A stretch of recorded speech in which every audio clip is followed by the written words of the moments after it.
ہمارے نبی کریم صلی اللہ علیہ وسلم نے ایک وبائی مرض میں مبتلا شخص سے ہاتھ نہیں ملایا، ٹھیک ہے، اور فرمایا کہ جاؤ آپ کی بیعت مجھے قبول ہے۔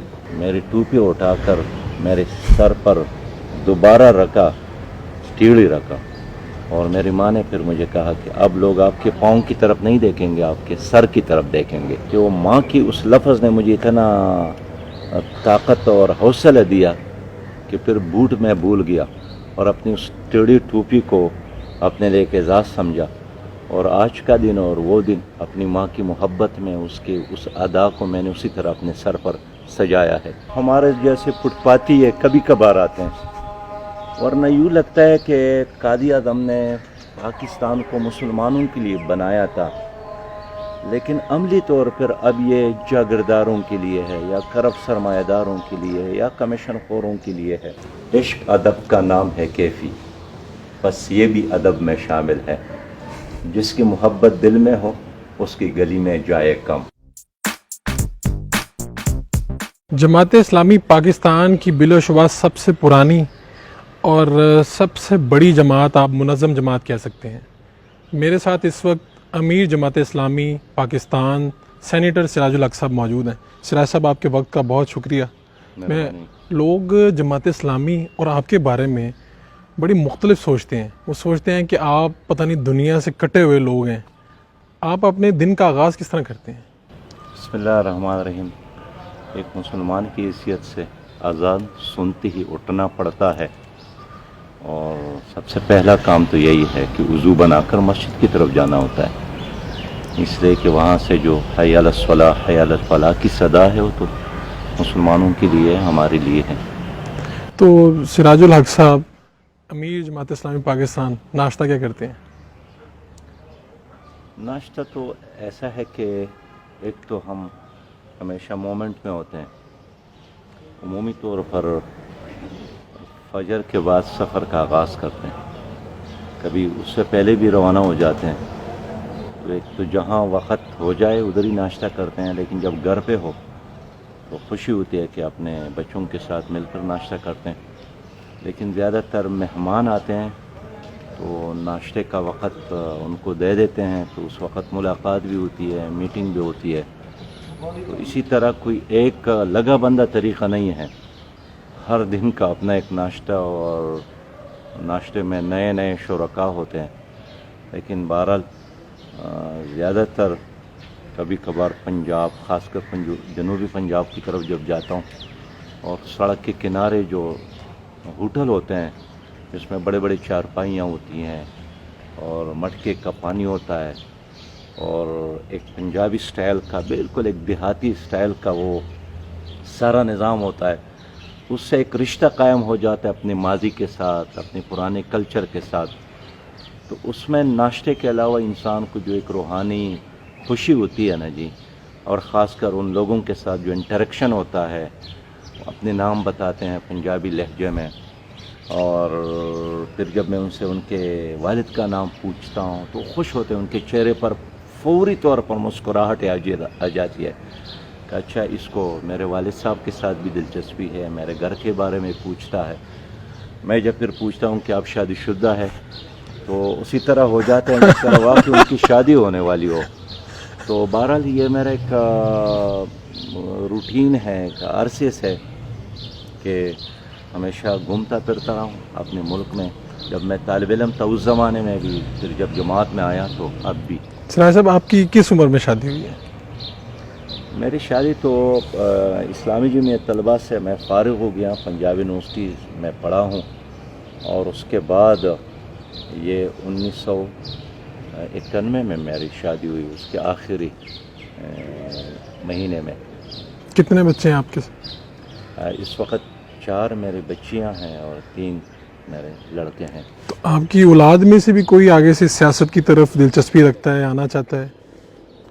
سارے سیاسی ہے، ساری سیاسی؟ کوئی بھی غیر سیاسی نہیں ہے، اس لیے کہ جب میں جاتا ہوں تو انتظار میں ہوتے ہیں، خبریں سن کر یا لڑ پڑتے ہیں، تنقید کرتے ہیں۔ تنقید بھی کرتے ہیں؟ بالکل تنقید کرتے ہیں۔ ہمارے گھر میں الحمدللہ ایک پوری طرح جمہوری گران آپ اس کو کہہ سکتے ہیں، ہر کوئی اپنا رائے دیتے ہیں، اور ہماری جماعت کی پالیسیوں کو ڈسکس کرتے ہیں اور پھر مل کر کبھی کبھار میرا محاسبہ بھی کرتے ہیں. کیا کہتے ہیں؟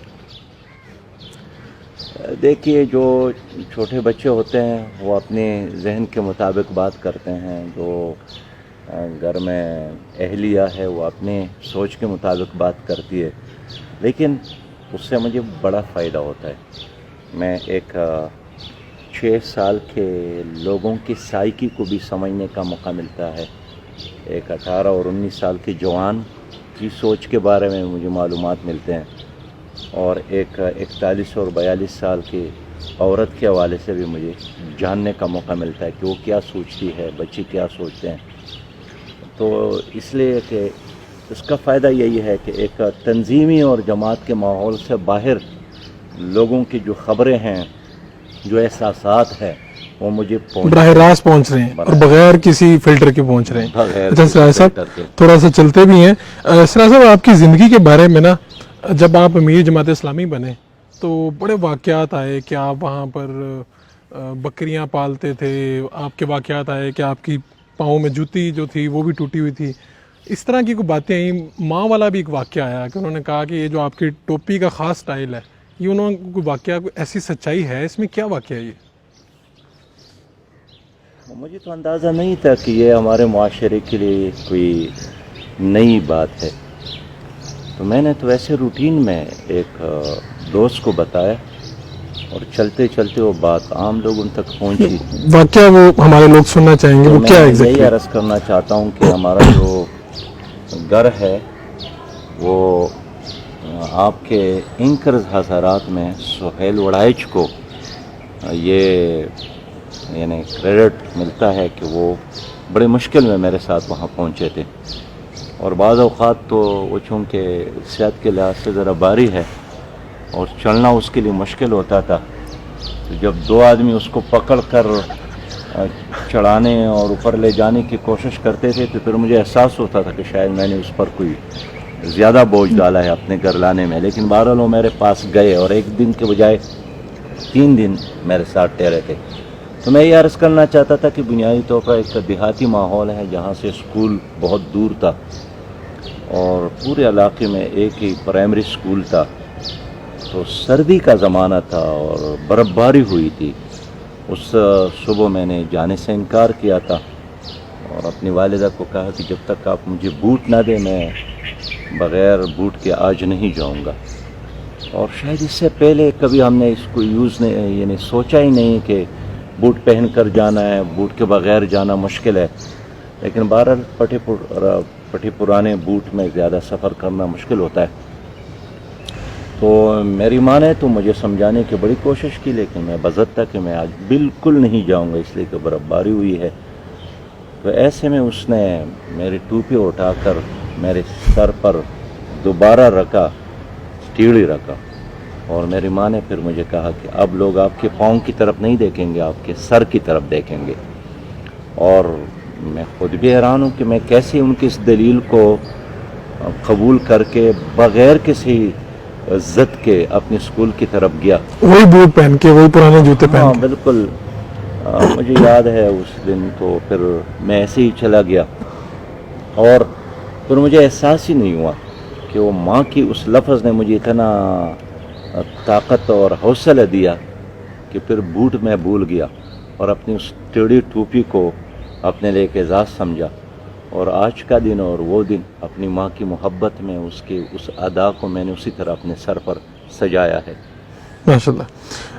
سراج صاحب یہ بتائیں کہ جب آپ کو یونیورسٹی جانا پڑا تو یہ بھی واقعہ ہے کہ کہیں پہ آپ کو راتیں گزارنی پڑی باہر سڑک پر؟ اسلام آباد کی سڑکوں پہ رات گزاری ہیں؟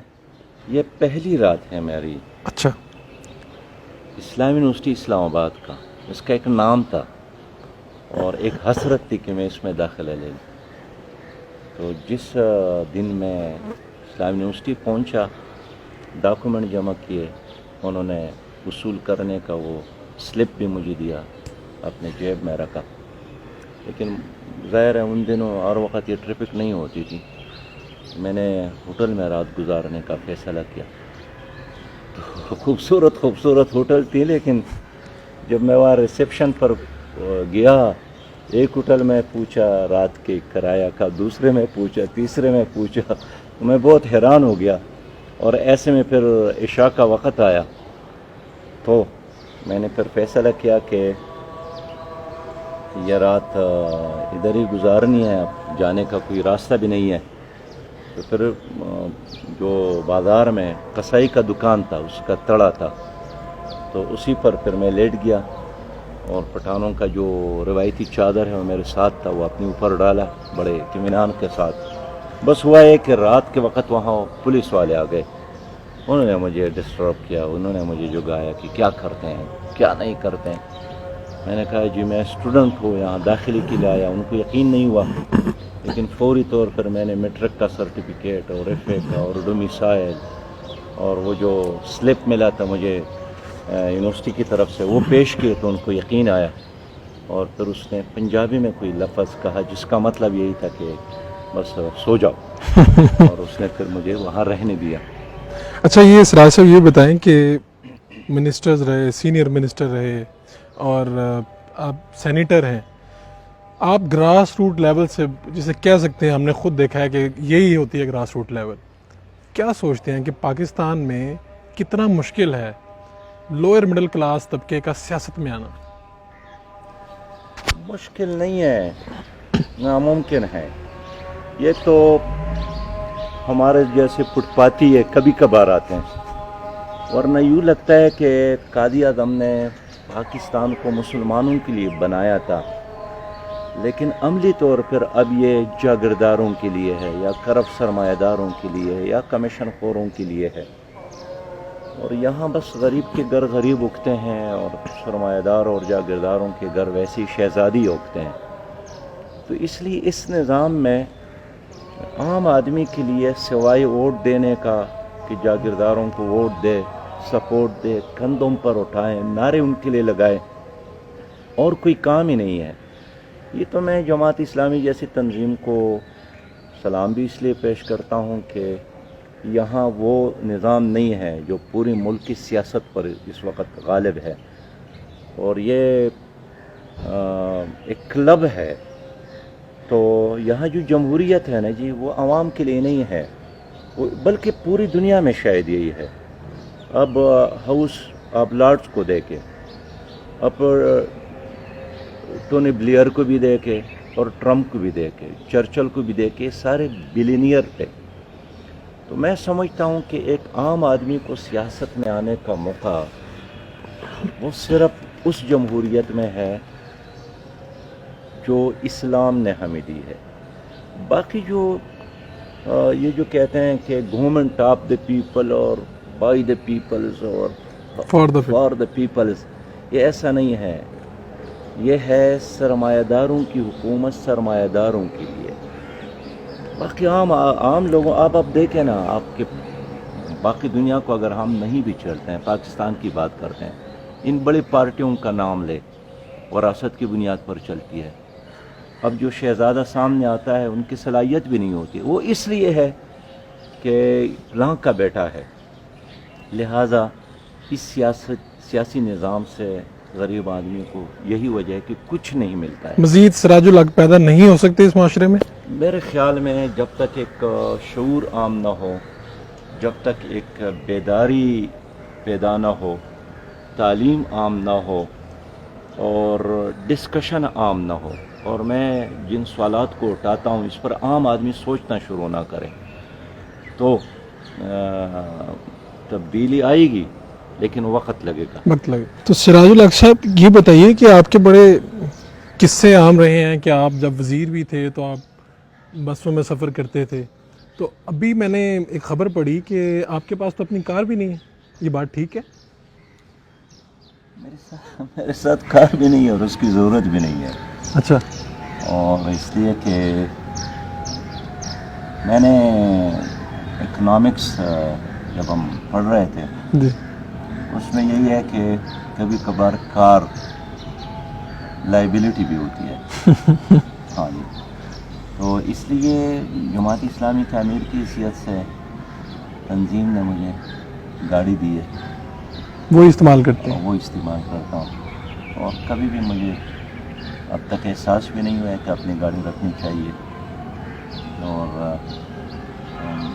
صوبے کا امیر تھا تو بھی تنظیم نے گاڑی دی, اور صوبے میں منسٹر تھا تو سرکار نے گاڑی دی, گاڑی مل جاتی ہے آپ اور گاڑی مل جاتی ہے. اور جب میں صوبے کا امیر بھی نہیں تھا, منسٹر بھی نہیں تھا, اپنے علاقے میں تھا, تو بھی اتنے دوست تھے کہ کسی وقت مجھے یہ احساس نہیں ہوا کہ میرے گاڑی نہیں ہے. اس لیے کہ یہ حضرت لقمان نے اپنے بیٹوں کو اکٹھا کیا تھا اور ان کو یہی حکم دیا تھا کہ میرے لیے ہر جگہ گھر بنا دے, ہر بڑی بستی میں. تو اس میں کچھ نوجوان ان کے جو بیٹے تھے وہ گھر بنانے لگ گئے. سال بعد جب اس نے پوچھا کہ جی بس کام ہو رہا ہے, لیکن ان میں ایک ایسا بیٹھا تھا جنہوں نے کہا کہ ہر بستی میں اب آپ کے لیے گھر ہیں, آپ میرے ساتھ دورے پر جائیں. تو اس نے پوچھا یہ کیسے ممکن ہوا؟ انہوں نے کہا ہے کہ ہر بستی میں میرا دوست ہے اور ان کا حجرہ میرے لیے ہے, ان کے سواری میرے لیے ہے. تو الحمدللہ ہماری جماعت بذات خود ایک خاندان ہے, اور ہمیشہ اللہ تعالیٰ کے فضل اور کرم سے مجھے جو دوست ساتھی ملتے ہیں تو ہم ایک دوسرے کا اسی طرح خیال رکھتے ہیں جس طرح اپنا خیال رکھتے ہیں. آپ نے جو آخری الیکشن این اے کا لڑا, اس کے جو اخراجات تھے وہ آپ نے خود برداشت کیے کہ دوستوں نے برداشت کیے کہ جماعت اسلامی نے برداشت کیے؟ جو الیکشن میں نے 3 الیکشن لڑے ہیں, تینوں الیکشنوں میں میں نے اتنا ہی کنٹریبیوٹ کیا جتنا میں کر سکتا تھا, ٹھیک, لیکن اس میں بڑا حصہ اور اس سے بھی زیادہ حصہ اپنے علاقے کے لوگوں نے ادا کیا ہے, اور اسی کی وجہ سے میں الیکشن میں کامیاب ہوتا رہا. اچھا. تو یہ ایک حلقہ یہ سمجھتا ہے کہ جماعت اسلامی جو ہے اس کو سیاست میں تو خاطر خواہ کامیابیاں نہیں ملیں, تو اس کو سماج کے لیے اور رفاہی کاموں کی طرف اپنا رجوع کرنا چاہیے. اور جماعت میں بھی ایک حلقہ اس طرح کا ہے, ڈسکشن میں آتی ہے. آپ کیا سمجھتے ہیں جو اس طرح کی لوگ سوچتے ہیں بات, ان کو آپ کیا کہنا چاہیں گے؟ جب مجھے جماعت اسلامی نے الیکشن کے لیے امیدوار بنایا 2002 میں, تو بازار میں ایک آدمی نے مجھے پکڑا, ایک طرف لے گئے اور مجھے کہا کہ آپ کو جماعت اسلامی نے کھڑا کیا؟ میں نے کہا کہ ہاں. تو مجھ سے پوچھا کہ کیا آپ جھوٹ بول سکتے ہیں؟ میں نے کہا کہ میں تو جھوٹ نہیں بولتا ہوں. انہوں نے کہا پھر آپ کیسے کامیاب ہو جائیں گے؟ میں نے کہا کہ یہ جو قیادت ہے, امامت ہے, یہ تو حضور صلی اللہ علیہ وسلم کی سنت ہے, تو یہ جھوٹ کے بغیر بھی ہو سکتا ہے, دھوکے کے بغیر بھی ہو سکتا ہے, غلط نعروں کے بغیر بھی ہو سکتے ہیں. تو ہم نے ثابت بھی کیا. میں اس لیے کہنا چاہتا ہوں کہ یہ ٹھیک ہے کہ اس وقت ملک میں جو سیاست ہے وہ بہت بدنام کیا گیا ہے, لیکن سیاست ایک بہت پاک کام ہے اور یہ ایک پیغمبری پیشہ ہے. اگر آپ چاہیں تو میں وہ حدیث بھی بیان کروں جس میں ہمارے نبی کریم صلی اللہ علیہ وسلم نے فرمایا ہے کہ کانت بنو اسرائیل تسوسہم الانبیاء, بنی اسرائیل کی سیاست ان کے انبیاء کرتے تھے. اور پھر فرماتے ہیں کہ کلما خلف نبی ہلک نبی خلفہ نبی, جب ایک نبی چلا جاتا تھا اللہ دوسرا بھیجتا تھا. اور پھر فرماتے ہیں کہ اس وقت میرے بعد کسی نبی نے آنا نہیں ہے, میرے بعد میرے خلفاء ہی ہوں گے. تو سیاست کا بنیادی مطلب وہ نہیں ہے جو مغرب میں ہے. سیاست کا بنیادی مطلب وہی ہے کہ اس کا کام اصلاح ہے, ذات کی اصلاح, گھر کا اصلاح, سوسائٹی کا, معاشرے کا, حکومت کا, نظام کا. تو آپ مجھے بتائیں اگر ہم یہ چھوڑ ہی دیں تو کون پھر یہ اصلاح کا کام کرے گا؟ اس لیے میرے خیال میں اس سے مایوس نہیں ہونا چاہیے, ہمیں چلنا چاہیے. ایک وقت آئے گا, منزل انشاءاللہ تعالی ملے گا. 2018 کے الیکشن اگر آپ دیکھیں تو جماعت اسلامی پورے ملک سے صرف ایک قومی اسمبلی کی نشست جیتی. اس کے اوپر لوگوں نے جماعت اسلامی کے اندر بھی تنقید تو بہت زیادہ ہوئی ہوگی. آپ جب الیکشن کے نتائج آپ کے سامنے آئے, سراج الحق کیا سوچ رہے تھے؟ دیکھیے, جب الیکشن کا رزلٹ آیا مجھے بہت افسوس ہوا کہ ہمارے ملک میں ہماری سیاست کیوں آزاد نہیں ہے, ہمارا ووٹر کیوں آزاد نہیں ہے. اور یہ الگ بات ہے کہ وہ جو ہمارا ایک ممبر ہے, آپ نے دیکھا وہ بھی سب پر باری ہے, گزشتہ اسمبلی میں بھی وڑائز صاحب ہمارے 4 ممبران تھے، لیکن جب فلڈیٹ نے سروے کی اور 372 میں سے ٹاپ 10 کا انہوں نے انتخاب کیا، تو ان 10 ممبران میں سے یعنی ٹاپ 10 میں 10 میں سے 4 جماعت اسلامی کے تھے، اور اگر 10 ہمارے ہوتے تو 10 کے 10 پھر ہمارے ہوتے، لیکن 4 ہی ہمارے تھے تو پھر 4 ہی۔ اس طرح سینٹ میں جب فلڈیٹ نے سروے کی اور ٹاپ 10 کا انتخاب کیا تو اس میں بھی میرا ہی نام تھا، تو اگر اب وہاں بھی 5 6 10 ہوتے تو اسی تناسب کے لحاظ سے ہماری تعداد، تو الحمدللہ ہمارے کم تعداد بھی اس وقت باری ہے۔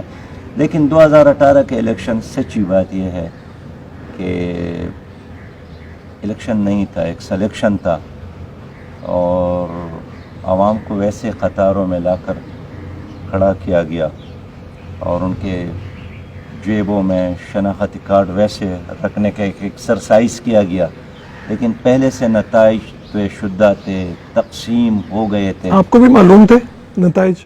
مجھے بالکل بار بار لوگ بتاتے تھے الیکشن سے قبل، لیکن اس کے باوجود بھی نہ ہم نے بائیکاٹ کیا نہ الیکشن کو چھوڑا، اس لیے کہ ایک بار ہم نے بائیکاٹ کیا تھا تو اس سے ہمیں نقصان ہوا، اور ہم نہیں چاہتے تھے کہ بائیکاٹ کی صورت میں ہمارا جو سپورٹر یا ورکر یا کارکن ہے وہ دوسروں کے ہاں چلا جائے یا مایوس ہو جائے، اس لیے ہم نے چلنے کا فیصلہ کیا کہ حالات جیسا بھی ہو ہم مقابلہ کریں گے۔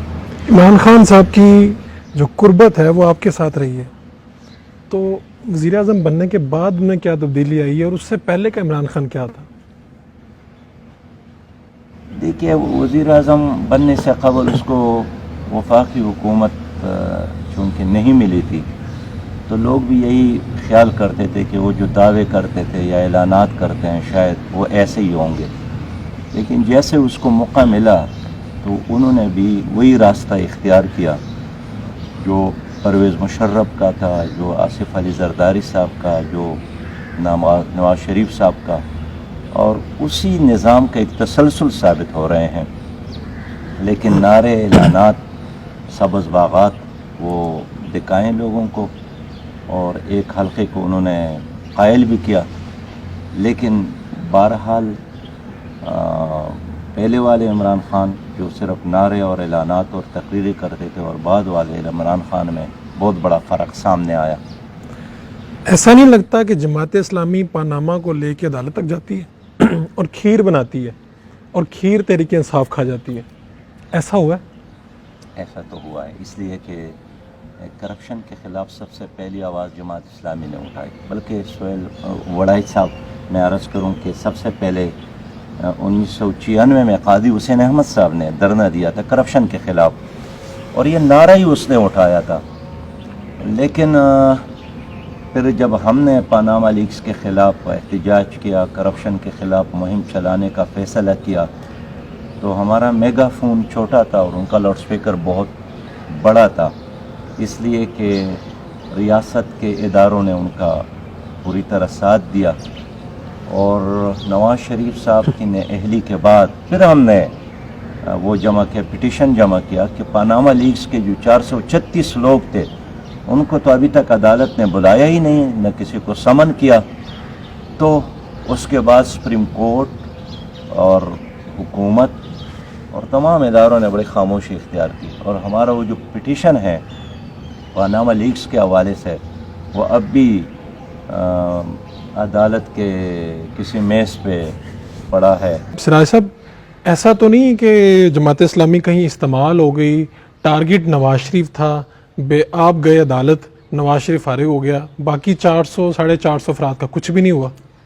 نہیں، ایسی بات نہیں ہے، اس لیے کہ کرپشن کے خلاف تو ہم 1996 سے تحریک چلا رہے ہیں، اس لیے کہ کرپشن تو کرونا وائرس سے زیادہ خطرناک چیز ہے، جنہوں نے ساری قوم کو، تمام اداروں کو، پورا نظام مفلوج بنایا ہے، اور یہ کرپشن کا کرونا وائرس ہے جس کی وجہ سے ہر پاکستانی ورلڈ بینک کا پہلے مقروض تھا اور اب اس حکومت کے آنے کے بعد غلام بنایا گیا، حتیٰ کہ گڑ اور چائے اور چینی اور لوہا اور مرچ اور مثالیں کے فیصلے بھی اب وہ کرتے ہیں.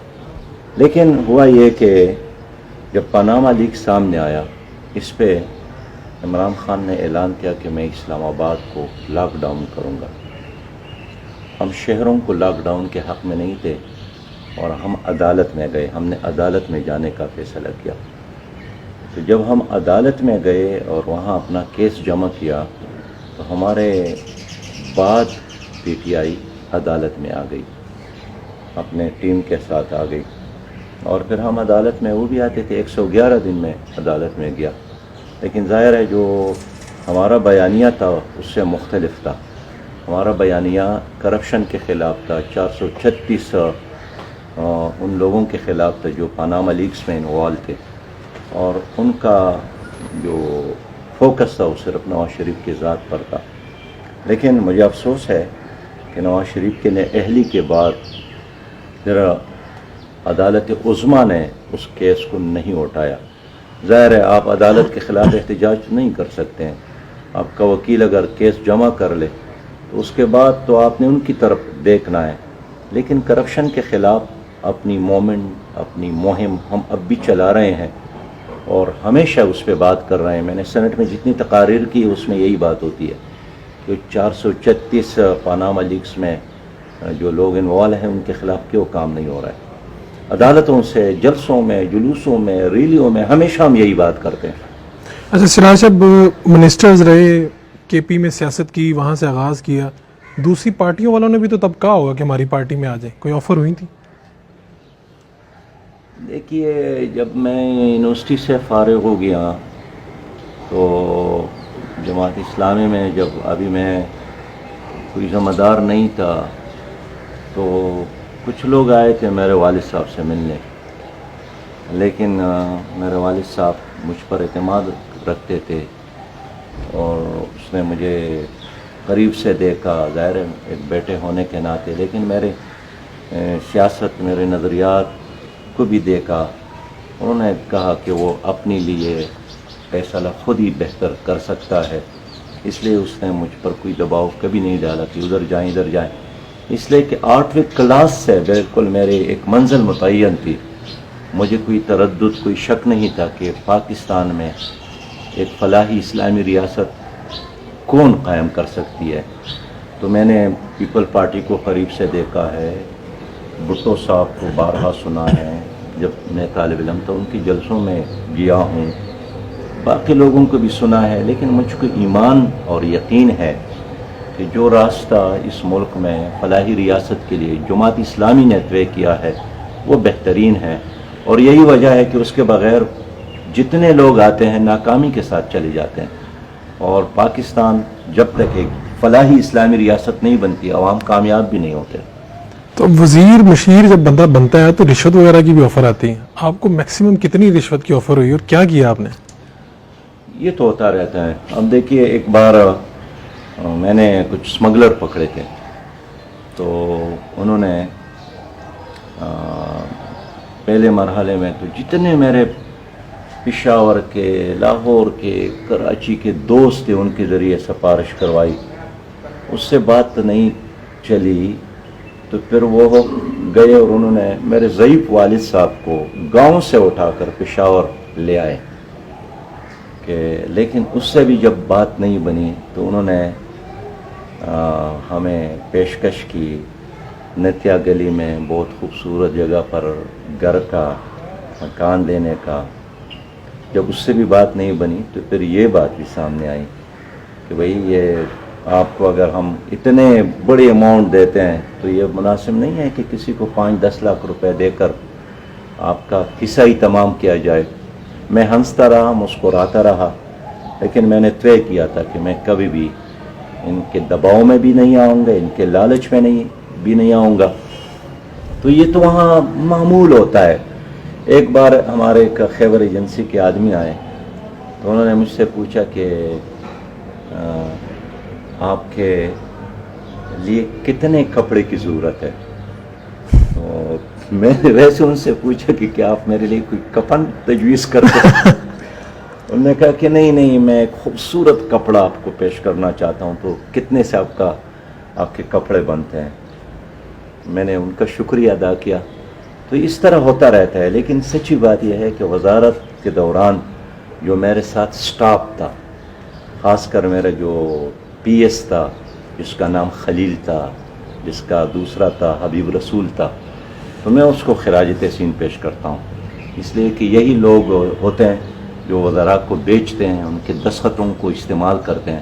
تو اللہ تعالیٰ نے مجھے ٹیم ایسی دی کہ اس نے ہماری عزت کا اور بلکہ میری تحریک کا جو امیج ہے اس کو قائم رکھنے میں اپنا کردار ادا کیا. اسلامی جمعیت طلبہ یونیورسٹیز میں کام کرتی ہے اور پنجاب یونیورسٹی میں ہر دوسرے تیسرے مہینے کوئی ایسا واقعہ ہوتا ہے جس سے جماعت اسلامی کا بھی تشخص جو ہے اس کو بھی کوئی نہ کہیں نقصان پہنچتا ہے میڈیا پہ یا عوام میں. آپ کیا سمجھتے ہیں کہ جمعیت کی وجہ سے جماعت اسلامی کو فائدہ پہنچ رہا ہے یا نقصان پہنچ رہا ہے؟ دیکھیے، آپ کو جتنے بھی لوگ ملتے ہیں نا بیوروکریسی میں یا سیاست میں، وہ ضرور آپ کو یہ بتائیں گے کہ میں نے اگر پنجاب یونیورسٹی میں پڑھا ہے تو وہ جمعیت سے متاثر ہوئے ہوں گے، خاص کر طالبات. اور یہی وجہ ہے کہ جب بھی الیکشن ہوتا ہے تو اسلامی جمعیت طلبہ کو لڑکوں سے زیادہ ووٹ لڑکیاں دیتی ہیں. اس لیے ان کو احساس ہوتا ہے کہ اس کی وجہ سے ہماری عزت محفوظ ہے، ہماری چادر محفوظ ہے، چار دیواری محفوظ ہے. تو یہ جو امیج بنایا گیا یہ بالکل ٹھیک نہیں ہے. لیکن اگر کہیں واقعہ بھی ہوا ہے تو اسلامی جمعیت طلبہ کے اندر اتنی صلاحیت ہے کہ وہ اپنے کارکن کا احتساب کرتی ہے. اور میں جانتا ہوں بہت سارے لوگوں کا اخراج ہوا ہے، ان کو رکنیتوں سے فارغ کیا ہے، ان کو ذمہ داریوں سے فارغ کیا ہے، لیکن بحیثیت مجموعی اس امیج کو بنانے میں لوگوں نے بڑا حصہ ڈالا ہے. حقیقت سے یہ بہت دور ہے. تو آپ خود اپنا ٹویٹر، اپنا فیس بک و انسٹا وغیرہ بھی استعمال کرتے ہیں کہ آپ کی ٹیمیں استعمال کرتی ہیں؟ خود آپ کو کس چیز میں دلچسپی ہے اگر انٹرنیٹ کی کوئی بات؟ میں استعمال کرتا ہوں فیس بک بھی اور اپنا ٹویٹر بھی، اور رات جب بھی مجھے موقع ملتا ہے تو آخری کام یہی ہوتا ہے کہ آج کیا چیز موجود ہے فیس بک پر اور ٹویٹر پہ. کرونا وائرس، میں اس کو ختم کرتا ہوں. کرونا وائرس کے لیے آپ نے کہا ہے کہ ہم اپنے مراکز اور اپنے ہاسپٹل پیش کرتے ہیں. لگتا ہے کہ یہ حکومت اس چیلنج سے باہر نکل سکتی ہے، اور اس موقع پہ کیا کرنا چاہیے سیاسی جماعتوں کو؟ بہت کچھ کرنا چاہیے، اور یہ ایک وبا ہے. پہلی بات تو میں یہ بتا دوں کہ ہمیں نہیں دیکھنا چاہیے دوسروں کی طرف. ہمارے دین نے ہمارے مکمل رہنمائی کی ہے. بڑا ایسا میں مثال لیتا ہوں. آپ کہتے ہیں نا کہ ہاتھ نہیں ملانا چاہیے. آپ بھی آئے تو میں نے ہاتھ نہیں ملایا اور نہ آپ نے ملایا، اور فاصلے پہ رہنے کی کوشش کرتے ہیں. تو کیفی کا ایک شعر ہے، ویسے یاد آیا. جی جی. اس نے فرمایا ہے کہ عشق ادب کا نام ہے کیفی، بس یہ بھی ادب میں شامل ہے. جس کی محبت دل میں ہو اس کی گلی میں جائے کم. واہ واہ واہ. تو آج کے ماحول سے بالکل ٹھیک ہے. بہرحال میں کہنا چاہتا ہوں کہ ہمارے نبی کریم صلی اللہ علیہ وسلم نے ایک وبائی مرض میں مبتلا شخص سے ہاتھ نہیں ملایا، ٹھیک ہے، اور فرمایا کہ جاؤ آپ کی بیعت مجھے قبول ہے. فرمایا کہ بیمار اون کو صحت مند اون کے پاس نہ لے جانا. تو جس دین نے ہمیں اون کے بارے میں بھی ہدایت دی ہے، انسان تو بہت بڑی بات ہے. تیسری بات جو لاک ڈاؤن ہے نا، یہ تو پہلے ہمارے نبی نے فرمایا ہے کہ جہاں وبا ادھر نہ جانا اور اسے بھاگنا بھی نہیں. تو اب یہ کہتے ہیں کہ یہ کسی امریکی میئر نے یہ طریقہ اپنایا ہے، لیکن آج کے ماحول میں دو ماڈل ہے، ایک چائنا کا ہے، ایک اٹلی کا ہے، ایران کا بھی ہے. تو چائنا کا ماڈل اچھا ہے اور اٹلی والے ناکام ہو گئے. لیکن اب تک ہماری حکومت نے چائنا کا ماڈل نہیں اپنایا، اٹلی والا ماڈل، کہ دیکھیے انتظار کرو اور ایزی لیا. اور یہی وجہ ہے کہ آج کے لمحے حکومت جو کچھ کر رہی ہے، اگر یہ 20 دن پہلے کرتی تو یہ وبا تفتان سے اس طرح نہیں آتا. تو ہم نے یہاں منصور ہاسپٹل میں آئسولیشن وارڈ بھی قائم کیا، اس کا افتتاح بھی ہم نے کیا ہے. اور اس وقت تقریباً ہمارے 30 ہاسپٹلز، 300 زیادہ ایمبولینس یہ ہم نے حکومت کو پیش کیے ہیں. ان میں سے 10 کو اس وقت ہم نے یعنی مکمل انداز میں تیار کیے ہیں. اس کے علاوہ جو ہے ہم نے اپنے کارکنان کو اس کام پہ لگایا ہے کہ لاک ڈاؤن کی وجہ سے جو